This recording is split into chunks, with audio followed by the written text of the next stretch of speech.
네, 반갑습니다. 오늘 이제 다마 혈맥론, 제가 이 교재를, 페이지를 없이 하다 보니까 번거롭게 해드려 송구합니다. 2번 그 중간 부분인데요. 지난번 했던 그 다음부터 읽어보겠습니다. 부처를 가지고 부처에게 예불 할 것도 없고, 마음을 가지고 부처를 염불 할 것도 없다. 부처는 경을 읽지 않으며, 부처는 계를 지키지 않으며, 그렇다고 부처가 계를 범하지도 않는다. 부처는 지키고 범하는 것이 없으며, 또한 선악을 짓지도 않는다. 부처를 가지고 부처에게 예불할 것이 없다. 부처를 이미 가지고 있어서 그래요. 우리가 가지고 있다? 가지고 있으면 가진 내가 있고 가지고 있는 것이 있는데 그렇게 둘로 나뉠 것 없이 그냥 부처이기 때문에 부처를 가지고 부처에게 예불할 필요는 없죠. 부처가 부처한테 예불할 필요는 없겠죠? 이게 이제 진실한 말이에요. 근데 우리 이제 현실은 전부 다 이제 방편으로 모양의 물질의 세계에서 방편으로 하는 말이니까 현실에서는 이제 그냥 예불도 하고 예를 갖추고 염불도 하고 다 하는 게 맞죠. 그러니까 보통 우리가 이제 이법계, 사법계 이런 말이 이제 뭐 법화경 같은 데는 있어요. 그러니까 이치적으로 본다면, 진리에 입각해서 본다면 부처가 부처에게 예불할 필요가 없죠. 자기가 본래 부처인데 여기 있는 형상의 부처에게 예불한다는 다를 것이 없는데 와서 예불할 필요가 없는 거죠. 이치적으로 본다면, 진실에 입각해서 본다면 이렇게 절을 하고 있는 이 부처인데 절을 받고 있는 것도 부처고 절을 하고 있는 것도 부처인데 자기가 자기에게 절을 할 필요가 없단 말이에요. 또 마음을 가지고 부처를 염불할 것도 없다. 이 부처를 염불하는 그 마음이 부처인데 부처를 염불한다. 부처님의 이름을 계속 부른다는 거잖아요. 저희가 자기를 그렇게 부르고 그럴 필요가 없죠. 부처는 경을 읽지 않아요. 자기가 한 말을 뭐하러 그렇게 막 그냥 애지중지하면서 읽겠어요? 또 계를 지키지 않아요, 부처는. 그 일거수일투족 행동 하나하나가 그대로 계가 되는데 따로 지켜야 할 계가 있고 범하면 안 돼야 될 계가 있다? 그런 게 없죠. 그러니까 계율은 방편일 뿐이죠, 그죠? 방편일 뿐이라서 이법계, 이치적으로 보면은 부처가 계율을 지킬 필요가 없습니다. 그러나 이제 현상계의 측면에서는 그렇지 않단 말이죠. 그래, 현상계의 측면에서는, 현실 세계의 측면에서는 우리가 부처지만 부처에게 예불을 하고, 우리가 부처지만 마음을 가지고 염불도 하고, 부처는 경을 읽을 필요 없지만 우리는 경전도 독송하고, 부처는 계를 지키지 않지만 계율을 지킨단 말이죠. 이 이법계와 사법계를 이제 이게 이제 중도라는 말이 그거예요. 이와 사가 무해해야 된다 하는 게, 이법계에만 치우쳐서 현실 세계를 완전히 뭐 막행막식 하면서 난 내가 부처니까 절에 가서 절도 안 한다 하고, 그래서도 안 되죠. 그래서도 안 되고, 계율도 지킬 것 없다 하고 막 계율도 안 지키고 그냥 막 살면 안 된단 말이에요. 사회 도덕, 법률도 지키지 않고 절에서 지켜야 할 어떤 계율이나 어떤 이런 어떤 인연관계도 함부로 하고, 그래서는 당연히 안 되겠죠, 현실 세계에서는. 그러나 이제 우리 이법계에서는, 진리에서는 그렇게 나뉠 게 없다는 것을 분명한 안목으로서 이제 깨달아야 한다는 것이죠. 그 현실에서야 뭐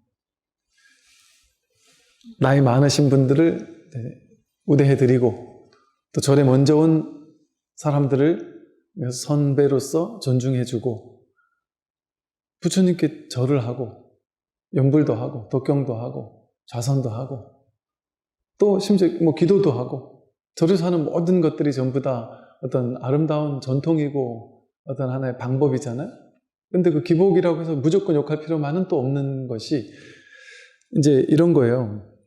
이법계와 사법계를 우리가 잘 지혜롭게 이렇게 해야 된다는 것은 내가 이 공부를 해서 이 진리가, 이치가 원래 이런 것이구나 라고 깨달았다고 해서 내가 이제부터 난 함부로 할 거다. 그래서는 안 된다는 거죠. 야, 너희들은 아직도 그 기도, 기복에 매여 있느냐? 창피한 줄 알아라. 그러면서 나는 그런 거 졸업했다. 하면서 이제 우월감을 느낄 것도 없단 말이에요. 왜 그럴까요? 우리도 태어나면 바로 어른이 되는 게 아니라 유치원, 초등학교, 중학교, 고등학교를 거쳐야지만 어른이 된단 말이에요. 그런 걸 거치지 않고 어른이 되는 사람은 없어요. 똑같이 이 근본법을 딱 들으면 이게 진짜 진실로 법이구나 하고 눈이 확 열리는 사람이 있는가 하면 여러분도 그런 거 경험해 보셨을 거예요. 저도 옛날에 책 한 권을 보고 너무 놀라워서 그냥 인생이 확 달라진 느낌이 들어서 이거를 그 대학교 다닐 때 그렇게 돈도 없는데 어떻게든 틈틈이 사모아서 제가 정말 좋아하는 친구들에게, 벗들에게 나눠줬던 기억이 있는데 그때 기억에요. 저도 100%를 원한 건 아니었지만 10명에게 나눠주면 8명은 나처럼 반응할 것이다. 나처럼 이걸 보고 삶이 뭐 완전 환희심을 느낄 것이다. 그러고 줬는데 10명 중 8명이 아니라 2명도 아니라 1명이 있을까 말까 1명도 없었던 것 같아요. 그들은 저와 모르겠어요. 다르더라고요. 이게 이제 제가 뭐 낫다 오라 이런 얘기가 아니라 제가 맞았던 그 코드의 그 책이 다른 사람하고는 안 맞을 수도 있죠. 다 나와 같을 수는 없는 거죠. 그게 당연한 것이고 그걸 가지고 너희들 수준 낮아서 그래 이렇게 얘기할 필요가 없더란 말이죠. 욕구 낙구가 아니더란 말이에요. 또 어떤 경우에는 아주 수준이 낮은 것 같은데 그게 더 높은 걸 수도 있어요. 이게 나는 법을 알았다 하면서 막 법에 대한 이법계에 대한 안목이 탁 있다고 생각해가지고 이법계에 대해서 탁 취하는 마음이 있는 사람은 다 쓸어버려요.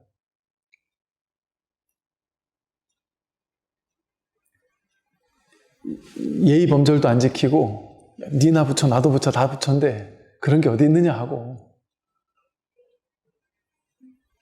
그러지만 충분히 익어가지고 푹 익어가지고 있는 사람은 또 오히려 다시 현실로 돌아온단 말이에요. 그래서 기도하는 사람에게 기도하는 방법을 알려주고 지금 기도가 필요한 사람에게는 초등학교, 중학교를 거쳐야 되듯이 어떤 정신적인 수준도 다를 수밖에 없거든요. 그 사람이 기도가 필요한 사람에게는 지금 내가 깨달음 이런 거 지금 내가 입에 풀칠도 못하는데 무슨 깨달음이냐. 내가 지금 병 나서 죽을 것 같은데 공황장애가 와서 지금 막 혼란스러운데 무슨 깨달음이냐 이런 사람이 많죠. 이 세상에는 많습니다. 꼭 그들을 우리가 내가 좀 법을 좀 알았다고 해서 그들을 무시한다면 그건 전혀 법을 모르는 거죠. 그들이 지금 이게 수준이 낮다 높다라는 게 허상이에요. 내가 그렇게 둘로 나눠보는 거잖아요. 그 기복적인 기도를 하고 있는 뭘로 지금 기도를 하고 있냔 말이에요. 부처가 지금 기도를 하고 있어요. 아직 내가 부처인지 모를 뿐이지 순도 100% 나와 똑같은 부처를 그들도 부처를 가지고 기도하고 있단 말이에요. 부처가 아니면 어떻게 기도를 할 수가 있겠어요. 그러니 그들을 수준 낮다고 보는 것 자체가 내가 수준 낮은 거죠. 그러니까 그렇게 이제 겉으로는 차별하고 분별하면서 그렇게 어떤 높다 낮다 이런 차별을 가져서는 안 된다는 거죠. 그러면서도 이제 안목이 확실한 거죠. 안목이. 그러니까 그들을 무시하진 않지만 그걸 또 쫓아갈 필요는 없는 거죠. 굳이. 그러나 뭐 또 그걸 할 일이 있으면 그걸 굳이 안 할 필요는 없단 말이에요. 내가 어느 도반이 좋아서 도반 따라서 도반이 야 어디 지장기도 하는 도량이 있는데 참 좋다. 같이 가자. 도반이 좋으니까 도반이 같이 가자래니 도반 따라 갔단 말이에요. 그 보니까 그런 분들이 계시더란 말이죠. 이제 이 공부를 하다가 내가 이제 선을 공부한다는 막 자부심이 있는 거예요. 그런데 이제 도반 따라 지장도량을 갔더니 무슨 지장보살 연불만 하고 지장경 하면서 잘못하면 지옥 간다고 얘기하고 잘하려면은 복을 지어야 된다 하고 천도제를 해야 한다 하고 그래서 막 지장보살 연불만 하고 이러더라. 그럼 그걸 하면서 막 내가 이런 건 하고 앉아 있어야 되나? 막 이런 생각할 필요 없단 말이에요. 아니, 지장보살 연불하는 게 왜 뭐가 문제예요? 그걸 쫓아가서 그걸 해야 된다는 얘기가 아니라 그렇게 해야 되는 인연이 된다면 아니 구구책을 읽는 것도 공부인데 지장경을 읽는 게 왜 공부가 안 되겠어요? 모든 것이 내가 겉에 드러난 행위가 어떠냐의 문제가 아니라 내가 어떤 마음으로 하느냐. 내 안에서 차별심이 없이 한다면 말 한마디 모든 것들이 전부 다 이 공부란 말이에요.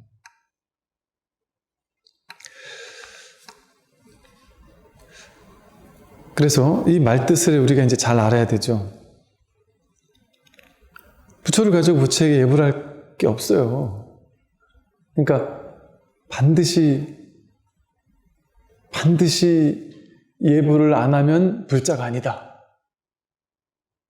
이제 이런 사람 있죠. 내가 새벽 기도를 매일 나갔어요. 새벽 예불을 매일 나갔어요. 그래서 새벽 예불을 나가면 나에게 뭔가 엄청난 어떤 복이 주어질 것 같고 내가 뭔가 느낌에 새벽부터 일어나서 하니까 뭔가 이렇게 깨어있는 것 같고 요즘에 미라클 모닝 새벽에 일어나서 내가 부처님 전에 기도하니까 내가 더 성스러워진 것 같고 하루가 더 막 깔끔한 것 같고 뭔가 부처님께서 나를 가호해 주실 것 같고 이런 마음이 들어서 새벽 예불 하는 건 좋단 말이에요. 근데 이제 그렇게 할 때 너무너무 좋았어요. 그럼 부처님께 좀 의지하는 마음이 들죠. 그 예불에 의지하는 마음이 들어요. 나쁘지 않단 말이에요. 그런데 살다 보니 그럴 수 있을 때만 있는 게 아니잖아요. 살다 보니 내가 갑자기 직장에서 일이 많아져가지고 매일 막 밤 10시, 11시까지 일을 하고 밤을 어떨 땐 샐 때도 있고 너무 많이 힘들어서 몸이 막 충이 나서 몸이 너무 힘들어질 정도로 지금 막 일이 많단 말이에요. 그런데 내가 이 새벽 예불을 안 하면 내가 지금 이렇게 직장에서 승승장구하는 것도 새벽 예불을 부처님을 잘 모시는 것 때문에 새벽 예불을 잘 하는 것 때문에 이렇게 됐을 거다 하는 마음이 딱 있으면 몸이 축 나서 죽을 것 같은데 힘들어 죽을 것 같은데 꾸역꾸역 새벽에 일어나서 절에 가서 새벽 예불을 참석해야 된다라는 거기에 또 사로잡힐 수 있단 말이에요. 집착할 수 있단 말이에요. 왜? 그렇게 해야만 내가 성스러워지는 것 같으니까. 그래야만 부처님께서 나를 사랑해 줄 것 같고 나를 돌봐주실 것 같고 나는 그 부처님의 갚이 때문에 지금까지 이렇게 온 것 같으니까. 이게 지금 제가 얘기하는 말이 어찌 보면 되게 수준 낮은 얘기죠. 근데 이런 데 걸리는 사람들이 실제 많으니까 이런 거에 걸린다니까요. 몸이 아파서 쓰러질 것 같으면 아침에 새벽에 일어나서 새벽 예불 가는 게 그게 올바른 사람이겠어요? 몸부터 챙겨야죠. 푹 쉬어야죠. 늦잠 자야죠. 그걸 부처님이 더 좋아하지 않으실까요? 그게 예불 아닐까요? 어쩌면? 애들이 갓난아기가 막 아빠랑 놀아달라 했는데 엄마가 당신이 애 좀 봐줘 이러는데 야 이게 중요한 게 아니야 지금 부처님한테 예불하는 게 더 중요해 하고 뿌리치고 나가서 새벽부터 나가서 피곤해가지고 예불하고 예불하기 위해서 애들하고 놀아주지도 않고 난 빨리 자야 된다고 하고 예를 들어 그런다면 그게 예불이겠어요? 살아있는 그 애기 부처에게, 아내 부처에게. 얘도 병날 수 있잖아요.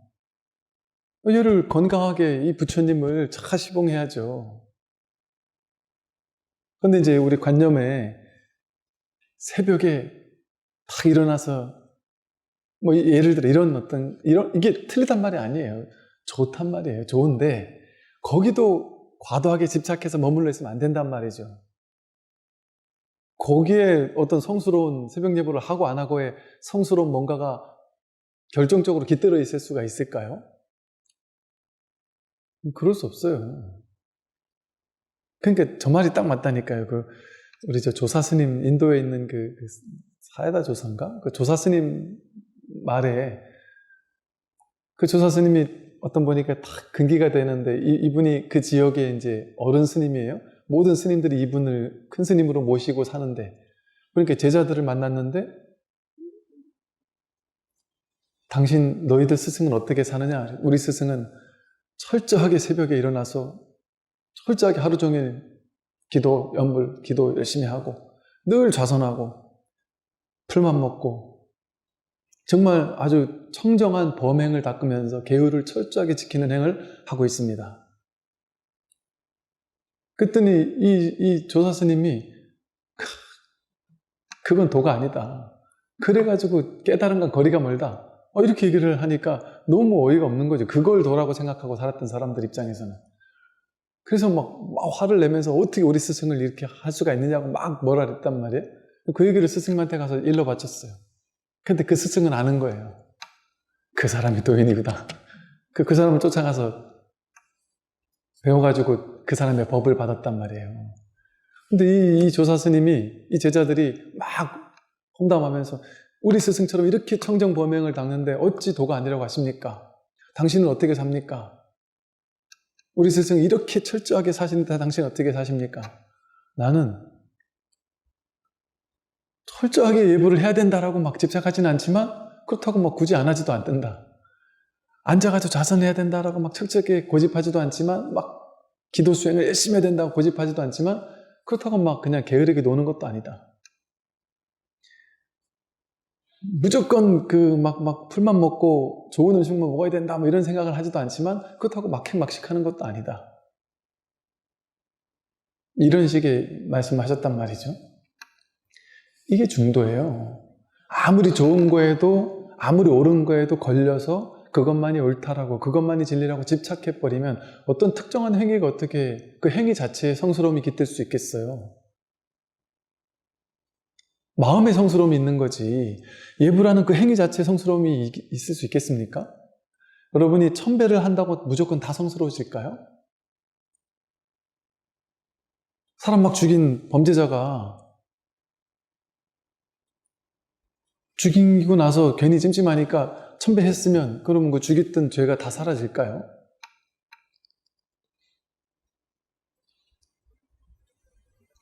안 하는 것보단 낫겠지만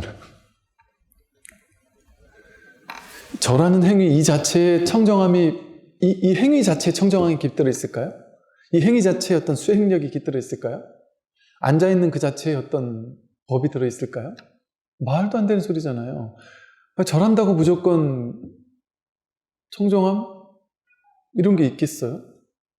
절하면 그 인과응보에 따라서 절을 많이 하면 몸은 좋아지겠죠. 다리는 튼튼해지겠죠.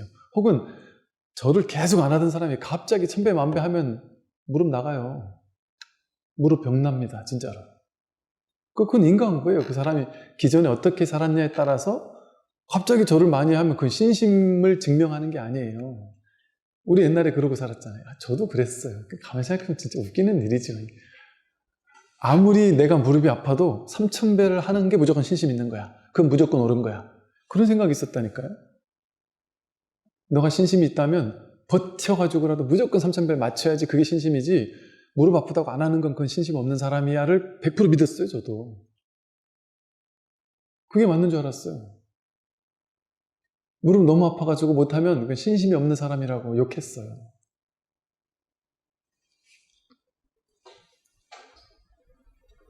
근데 진짜 그렇냔 말이에요. 삼천배 하는 게 중요한가요? 삼천배 하면서 온갖 분별하고 망상하고 계산이 깔려가지고 내가 이렇게 절을 하고 나면 어떤 공덕이 나에게 깃들겠지 하고 욕심이나 부리고, 그 분별 망상 속에 절을 하고 있었다면 그냥 다리 운동밖에 안 되죠. 좌선을 아무리 오래 해도 좌선하고 앉아가지고 계속 망상 부리고 있었다면 뭔 공부가 되겠습니까?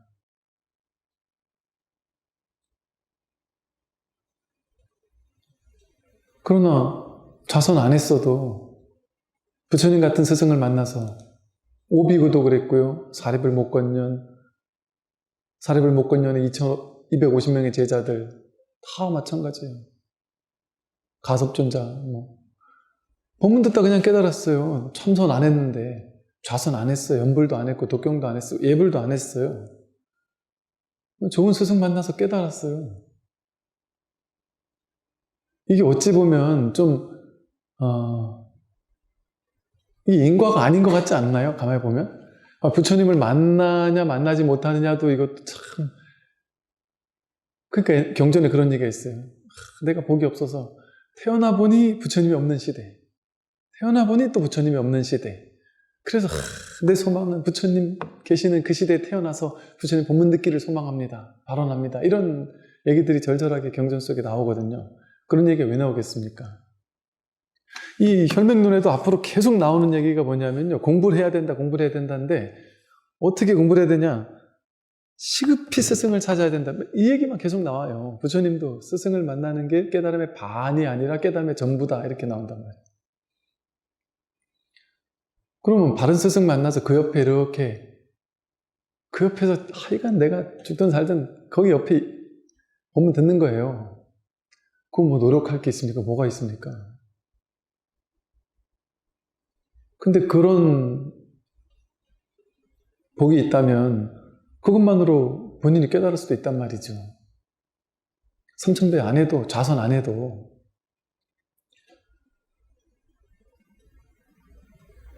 근데 이제 그런 스승을 내가 만날 수 있는 내 어떤 복이 있느냐, 또 내 안목이 있느냐, 그런 게 중요하겠죠. 그런 스승이 있어도 내 안목이 없으면 여전히 욕할 수도 있죠. 옛날에는 바른 법을 설하면 다 욕했으니까요. 다 욕했어요. 그리고 이제 방편 얘기하면은 찬탄했어요. 야, 기도해야 돼, 이러면은 맞다고 하고, 뭔가 막 아는 척 하면은 막 도수를 부리는 척 하고, 내가 미래를 아는 척 하고, 당신의 미래를 내가 바꿀 수 있을 것처럼 얘기하고, 저 하늘에 있는 천신과 뭔가 이렇게 소통을 하는 것처럼 얘기를 하고, 온갖 그 중생을 현혹시키는, 속된 말로 후리는 그 기술들이 난무합니다. 이 영성계, 종교계에 중생들을 현혹시키는 기술들이, 본인들이 그 기술 쓰면서도 본인이 지가 삿대다는 걸 알면서 쓰는 사람이 허다하다니까요. 본인이 그걸 모르고서도 본인이 그러고 있다고 하면 그건 진짜 어리석은 구제가 안 되면 어리석은 사람이고, 본인이 안다니까요. 본인이 삿대다는 걸 본인이 알고 그 짓을 한다니까요. 왜? 돈 되니까. 이게 중생들이 속으니까, 속으면서 나한테 갖다 바치니까. 왜 그런 나쁜 짓을 할까요? 원래 그래요. 돈이면 뭐라도 다 바쳐요. 이게 중생의 속성이. 이 역사를 보면 그렇잖아요. 인류 역사가. 돈, 명예, 권력 이런 것 때문에 자식도 죽이고 부모도 죽이고 막 그러잖아요. 권력 때문에. 돈도 비슷한 속성을 가지고 있어요. 그러니까 뭐 중세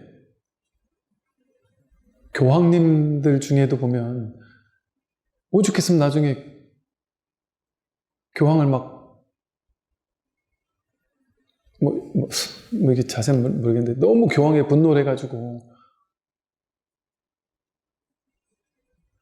아니어도 너무 아닌 그런 일을 한 분들도 많단 말이에요.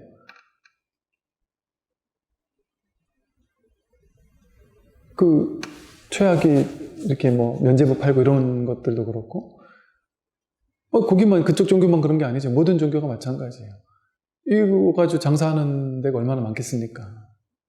돈이 되면. 그런데 오히려 그게 더 맞다고 느껴지는 경우가 있다니까요.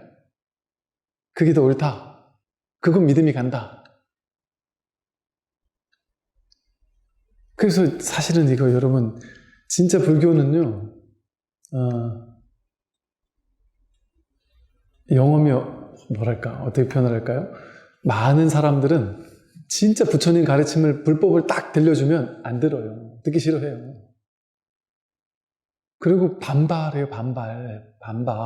저는 제가 지금 이제 떠나서 얘긴데, 옛날에 모 절에, 큰 절에 갔을 때, 이 법문을 하면서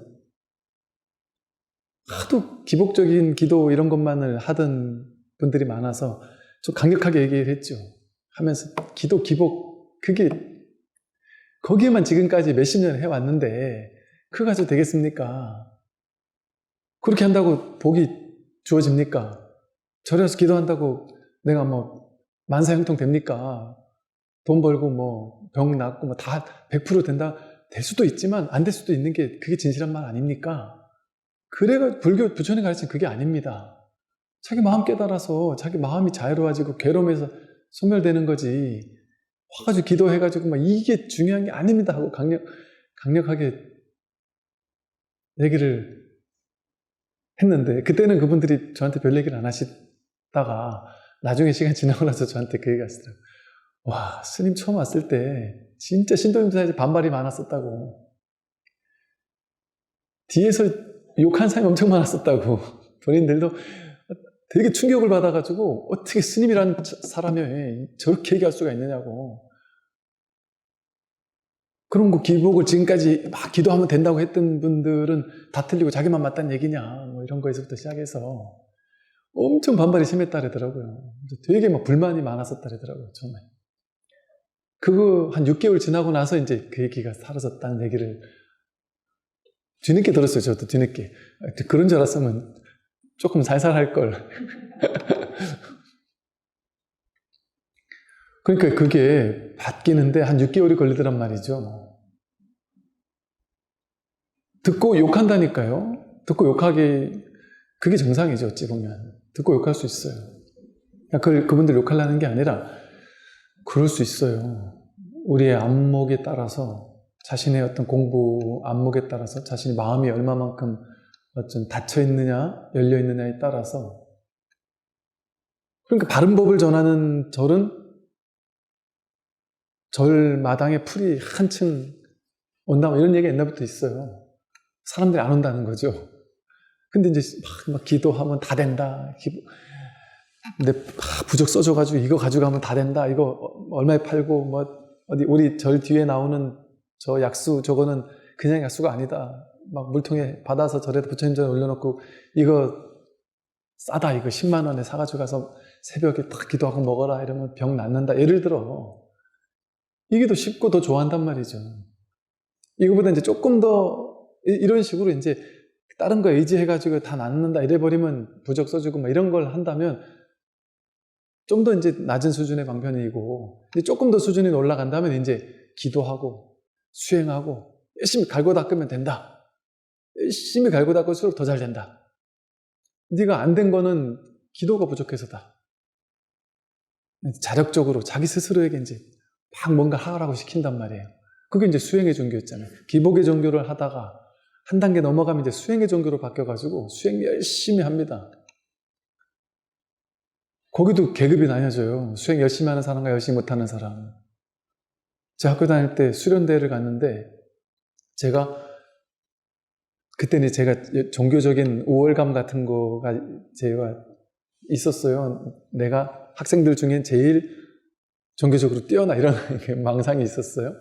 근데 수련대를 갔는데 제가 어릴 때 이게 태권도를 오래 했었어요. 태권도는 항상 오른발만 쓰잖아요.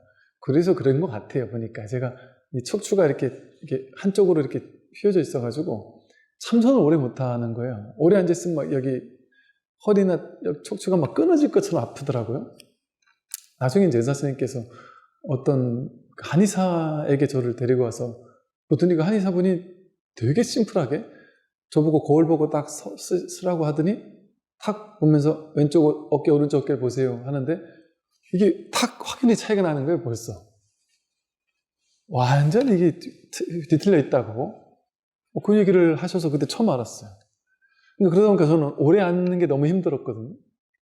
근데 그때는 오래 앉아있는 게 수행의 전부라고 생각하던 때였어요.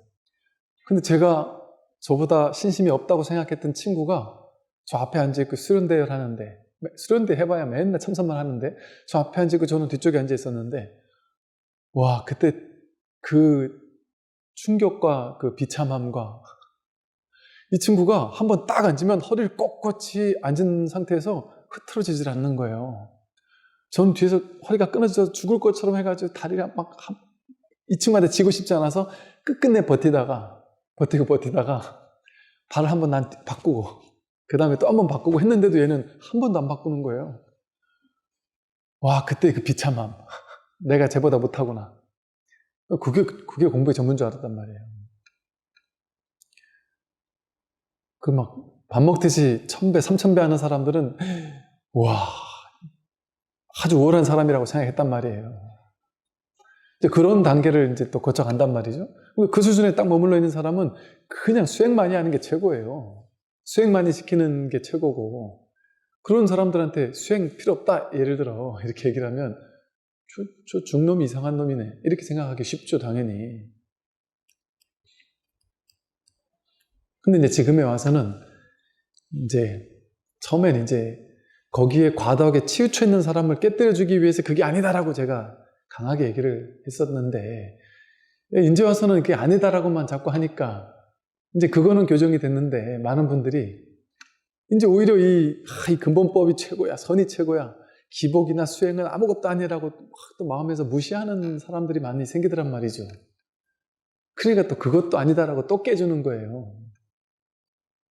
어디에도 내가 머물러 있어서는 안 된단 말이에요. 무주법, 어디도 머물러서 이것만이 절대 진실이다 이렇게 할 수 없단 말이에요. 내가 내 안목을 키우고 내 공부를 하는 어떤 방법으로 쓸지언정 그걸 쓰고 버려야지 된단 말이죠. 그래서 이런 말들이 아주 참 많은 어떤 교훈을 우리에게 주어요. 딱 근원에서는 당연히 부처에게 예불할 것도 없고 마음을 가지고 부처를 염불할 것도 없죠. 그럼 한다고 해서 무슨 문제가 되겠어요? 하면 거룩하고 좋은 일이죠. 좋은 일이죠. 거기 걸리지 않는다면, 걸림없이 할 수 있다면. 그리고 지혜가 있다면 어떻겠어요? 아니, 저 플라스틱 부처님에게 절을 하는 것보다, 아니, 절에 가서 예불은 잘하는데 집에 와서 아내한테 못하고 자식한테 못하고 사람들을 무시하고 자기 잘났다는 아상을 가지고 사람들 막 깔아뭉개고 한다면 그건 진짜 살아있는 부처들을 무시하는 거잖아요. 예불은 뭐예요? 부처님께 탁 머리 조아린다는 건 예불을 하는 걸 통해서 나를 낮추는 거거든요. 내 아상을, 내가 잘났다는 아상을 탁 굽히는 거거든요. 나라는 거를 내려놓겠다는 거예요. 나를. 내가 잘났다, 나다, 내 것이다, 내가 옳다, 나는 잘났다 하는 그 상. 왜 아상을 타파하는 게 불교에서 깨달음의 지름길이니까. 그거에 대한 상징적인 방편으로 부처님께 예를 올린단 말이에요. 그런데 이 가치가 전도가 돼가지고 부처님께 예불은 기가 막히게 잘하는데 자기는 영적인 우월감에 시달리면서 너희들은 나보다 수준이 낮아 그러면서 정신적으로 상대방을 깔아뭉개고 있다거나, 심지어 내가 내 자성을 확인했다, 견성했다 이래가지고 나는 너희들과 다른 사람이야, 그런 우월감에 빠져 있다면 그 사람은 예불을 할 줄 모르는 사람이에요. 그래서 진짜 살아있는 부처에게도 예불을 못하면서 형상 있는 부처에만 예불을 한다면 그건 금강경의 가르침과 어긋나잖아요. 그런다고 해서 형상의 부처님께 예불을 하지 말라는 얘기는 아니죠. 또 당연히 형상에 계신 부처님께 예불할 건 하고 다 하면서도 그 본뜻에서 어긋나지 않으면 이제 자유로움이 있는 거예요. 자제함이 있는 거예요. 하면 해서 좋고 안 하면 안 해도 깨림직함이 없단 말이에요. 예불을 해야지만 예불인가. 하루하루 살아가는 삶 자체가 예불이죠. 내가 부처고 내가 만나는 모든 사람들이 한 명 한 명이 다 부처님인데 그들을 존중해주고 그들과 상호 아름답게 소통을 하고 할 수 있다면 그것이 존중이죠. 그게 예불이에요. 무엇이든 부처로서 볼 수 있고 무슨 말을 하더라도 내가 이 말에 끌려가는 게 아니라 말이 나온 이 당처에 딱 있을 수 있다면 어떤 말을 해도 그게 다 연불이에요. 똥도 연불이에요. 말은 똥막대기가 부처란 말이에요. 뭐 임재, 운문 스님 이런 분들은 저 돼지우리에 돼지를 묶는 소를 묶는 말뚝이 부처고 보살이다. 이런 식으로 얘기를 했단 말이에요. 무엇 하나 부처 아니고 보살 아닌 게 없단 말이죠. 진리 아닌 것이 없단 말이죠. 그러니 예불과 예불 아닌 것이 따로 없어요. 진리와 진리 아닌 것이 따로 없다. 무슨 말을 하더라도 그게 다 연불이 된단 말이에요. 관세음보살, 나무 아미타불 이것만 부처겠어요? 말은 똥막대기 이것도 부처인데? 그러니까 숭산 스님께서 외국인 제자가 관세음보살 발음이 잘 안 됩니다. 우리 외국인들은. 관세음보살 발음이 안 되는데 좀 발음 잘 되는 건 뭐 좀 다른 거 없나요? 근데 뭘 잘하냐? 뭐 그냥 우리나라 말 다른 거 다 잘합니다. 한국 사람도 알고 외국인들도 잘 아는 말 중에 뭘 잘하냐?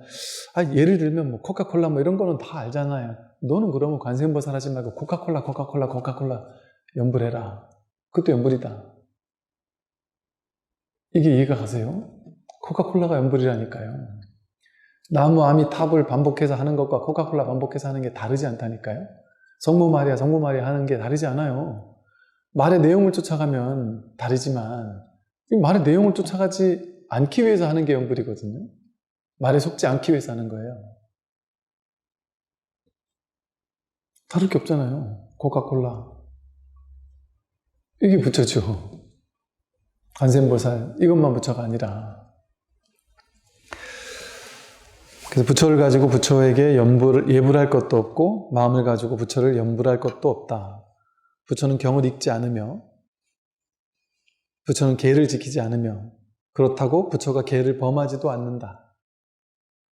억지로 계를 지키려고 하지도 않아요. 아까 그 조사 스님처럼 나는 억지로 계를 지키려고 하지도 않지만 그렇다고 계를 범하지도 않는다.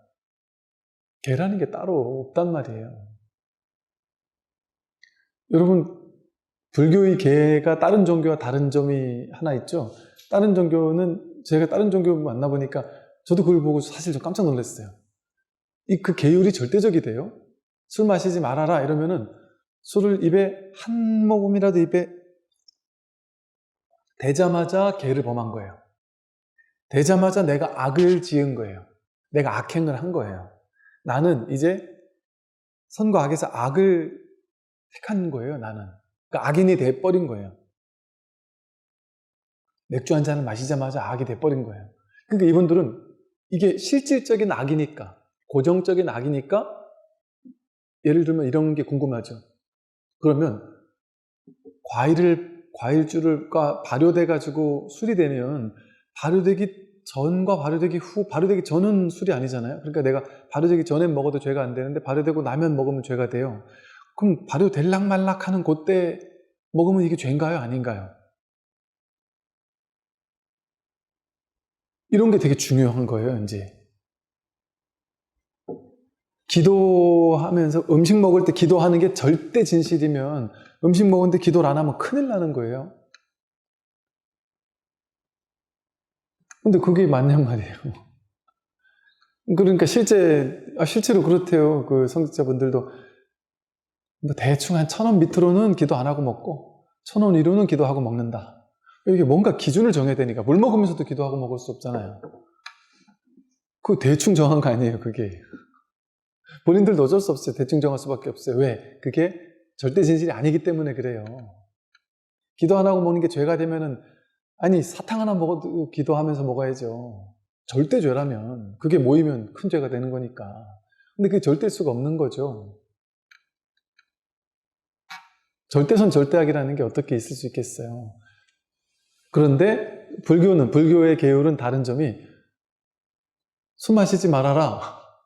술 마시지 말라는 거예요. 그냥 권유하는 거예요. 거짓말하지 말아라 하고 하는 거예요. 그러나 계율을 알겠습니까? 지키겠습니까? 해놓고 나서 나중에 가서 스님들이 다들 뭐라 그래요? 계율을 다 여법하게 주고 나서 우리를 자유롭게 해요. 이 계율에도 집착하지 않을 수 있어야 됩니다. 열고 닫을 줄 알아야 됩니다. 계율을 지킬 줄도 알아야 되지만 그것만 할 줄 아는 사람은 하나에 치우친 거다. 계율을 범할 줄도 알아야 됩니다. 계율에서도 자유로워야 됩니다. 이 소리 아니겠어요? 이게 중도의 길이에요. 이게 불교의 위대함이에요. 막행막식 하라는 얘기가 아니에요. 네 멋대로 그냥 네 입맛대로 지키든 말든 맘대로 하라는 소리가 아니에요.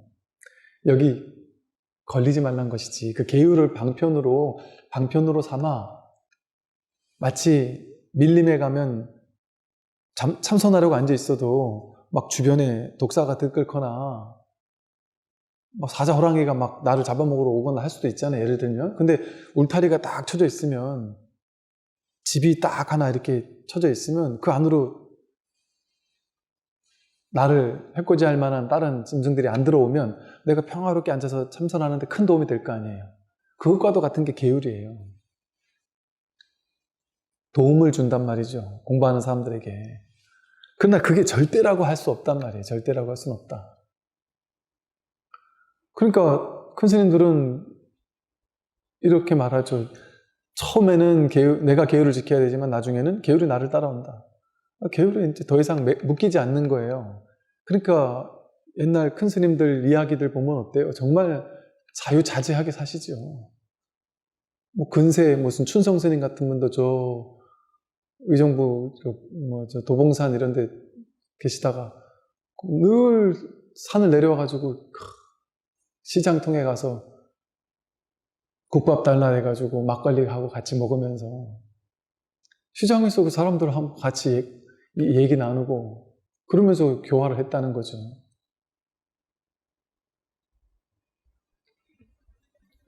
오뇨 스님도 표주박을 두들기면서 노래를 부르면서 시장통에서 대한 스님과 함께 중생들 속으로 들어가서 그들의 눈높이에 맞춰서 동사섭 했단 말이에요. 그들과 똑같은 모습으로. 그러면서 교화를 한단 말이에요. 우리가 우리 생각을 가지고 그분들을 판단할 수 없어요. 그분들이 계율을 어긴 삿된 스님이냐? 그렇게 얘기할 수 없단 말이에요. 판단 불가해요. 우리가 부처님이 계를 지켰나 안 지켰나를 쳐다보고서는 부처님이 계를 어겼습니다. 당신은 부처님 될 자격이 없으니까 내려오십시오. 이렇게 하지 않잖아요. 그걸로 따진다면 대바다타가 최고였어요. 왜? 대바다타가 부처님 교단을 뒤엎어서 자기가 부처가 되려고 아무리 해도 부처님의 이거를 따라갈 수가 없는 거예요. 그러니까 제자들을 혹하게 현혹시키기 위한 제일 좋은 방법을 고안해낸 게 부처님은 타락했다. 옛날의 부처님이 아니다. 사람이 달라졌다. 뜨더니 달라졌다 하면서 부처님 옛날에 저 산에서 절도 없는 곳에서 그냥 주무셨고 옷도 허름한 옷 맨날 누더기 옷 입고 사셨고 그랬는데 지금 부처님 봐라. 왕들이 주는 음식도 먹고 장자들이 지어준 아주 큰 절에서 살면서 제자들의 시봉을 받으면서 편안하게 사신다. 저게 무슨 수행자냐? 나 대바다타는 부처님같이 그렇게 저렇게 살지 않겠다. 나에게 와라. 나에게 오면 진짜 올바른 불교를 내가 하겠다 하면서 5가지를 딱 난 이렇게 살겠다. 첫째, 이게 정확히 기억이 안 나요. 대충 이런 거예요. 첫째, 나는 절에서 살지 않겠다. 산 밑에서 무덤가에서 나무 아래서만 먹고 자고 하겠다. 나는 부자들이 주는 맛있는 음식 공양받지 않겠다. 나는 아주 안 좋은 음식만 먹고 살겠다. 난 막 그때 당시 막 왕이 가사 한 500벌을 보시하고 막 이런 일들도 있거든요. 난 그런 가사 받지 않겠다. 질 좋은 가사 안 받겠다. 나는 저기 저 무덤가에나 쓰레기장에 가가지고 신도님들이 입다 버린 그런 옷만 찾아가지고 쪼가리 기어가지고 입겠다. 그게 진짜 수행자 아니냐. 이러면서 강화된 5가지 계율을 딱 가져왔어요. 부처님께서 그것은 정법이 아니다. 그것은 중도가 아니다. 이러셨어요. 아니, 당장 마하가섭이라고 하는 두타행, 그렇게 두타행을 아주 청정범행을 하고 있는 산골짜기에서 살고 있는 가섭에게도 부처님께서 몇 번 권했어요. 야, 그것만이 전부가 아니다. 절에 와서 제자들에게 시봉도 받고 좀 편한 절에서 좀 살아라. 근데 가섭이 저는 제가 두타행을 한다는 것에 대해서 집착이 없습니다. 그냥 제 성향상 이런 게 좋아서 이렇게 하고 있습니다. 저는 언제든지 좋은 곳에서도 탈 수 있고 산에서도 살 수 있고 무엇이든 자유롭습니다. 그런데 그냥 저는 이게 편하고 저 하나 정도의 제자 하나 정도는 이렇게 사는 사람이 있는 것도 나중에 이런 성향이 맞는 사람에게는 또 도움이 될 수 있으니까 여기에 저는 걸리지 않습니다. 이 얘기를 듣고 부처님께서 그래, 그렇다면 너가 거기에도 두타행에도 집착하지 않는다면 이것만이 옳다라고 사로잡혀 있지 않다면 인정하겠다 해서 두타행을 한 거예요. 근데 그렇게 해야지만 그게 청정범행이냐? 그렇지 않습니다. 너무 당연하지 않나요? 어떤 행위 속에 청정범행이 깃들어 있을까요? 거짓말을 했다고 청정범행을 어긴 거예요? 거짓말 할 때는 해야 된단 말이에요. 살리는 거짓말은 해야죠. 누군가를 살리는 거짓말은 해야죠. 그게 청정범행이에요. 고기 안 먹는다고 그게 청정범행인가요? 부처님 고기 안 드셨나요? 주는 대로 드셨죠. 그러니까 그 겉모양에서 그런 게 나오는 게 아니란 말이에요. 돈은.